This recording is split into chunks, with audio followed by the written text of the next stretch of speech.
Former superpower resurges, Russia attack tests U.S. ties. Allies have few options to halt assault on Georgia. From the Atlanta Journal-Constitution, via newsworthyaudio.com. By Jonathan S. Landay. Monday, August 11, 2008. Washington. Even as it accuses Russia of using disproportionate force in the conflict over Georgia's rebel South Ossetia province, the United States finds itself with few diplomatic or military options to deter Moscow's ferocious air and ground assault. In fact, most of the key cards, including the power to veto any United Nations action, were held by Russia, which appeared to be using the crisis to ram home to the United States and its allies that it will not accept further expansion of NATO. Both Georgia and the former Soviet Republic of Ukraine are seeking to join the alliance. The Russian invasion sends a message to all of the countries in the former Soviet space that Russia is resurgent and is willing to flex its muscles, said David Phillips, an expert with the Atlantic Council. This is Russia's assertion of power, said retired Army General Wesley Clark, a former top NATO commander. Jim Jeffrey, a national security official at the White House, said from Beijing on Sunday that the United States has made it clear to the Russians that if the disproportionate and dangerous escalation on the Russian side continues, that this will have a significant long-term impact on U.S.-Russian relations. The conflict began when U.S.-allied Georgia began an offensive to regain control over the breakaway province of South Ossetia overnight Friday. In response, Russia launched overwhelming artillery shelling and air attacks on Georgian troops. On Sunday, Russian jets targeted an aircraft-making plant near the airport on the outskirts of Tbilisi, the capital of the former Soviet Republic. Georgia borders the Black Sea between Turkey and Russia and was ruled by Moscow for most of the 2 centuries preceding the 1991 breakup of the Soviet Union. But U.S. calls for a truce, which were echoed by the European Union, appeared to have little immediate impact.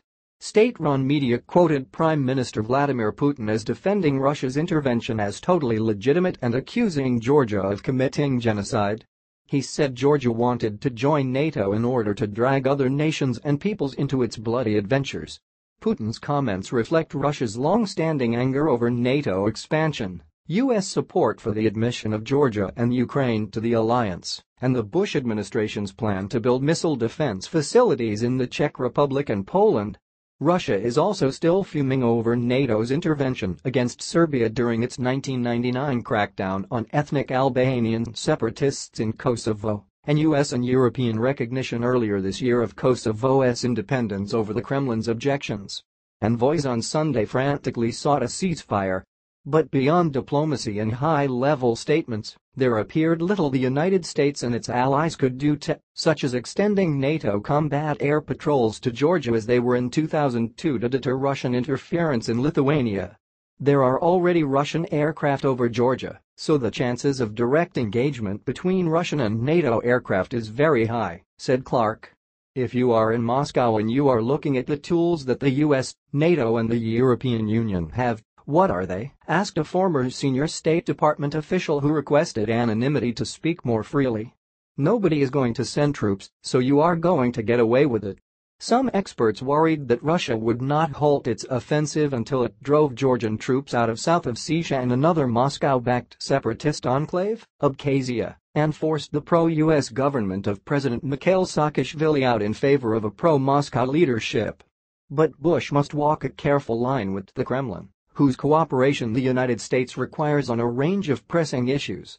Russia is involved in international efforts to resolve the Iranian nuclear crisis and could use its UN Security Council veto to block further sanctions that the United States and its European partners want to slap on Tehran for rejecting the latest plan to encourage negotiations. Moscow is also part of the six-nation talks on eliminating North Korea's nuclear weapons program. Russia is a major supplier of natural gas to Europe. Its top 8 customers are all NATO members, according to the U.S. Energy Department, and has already shown that it is prepared to reduce supplies over disagreements. Contains information from the Associated Press. Staff map shows Georgia and surrounding countries and locates South Ossetia and North Ossetia. Inset map outlines area of detail relative to Europe, Asia, and Africa.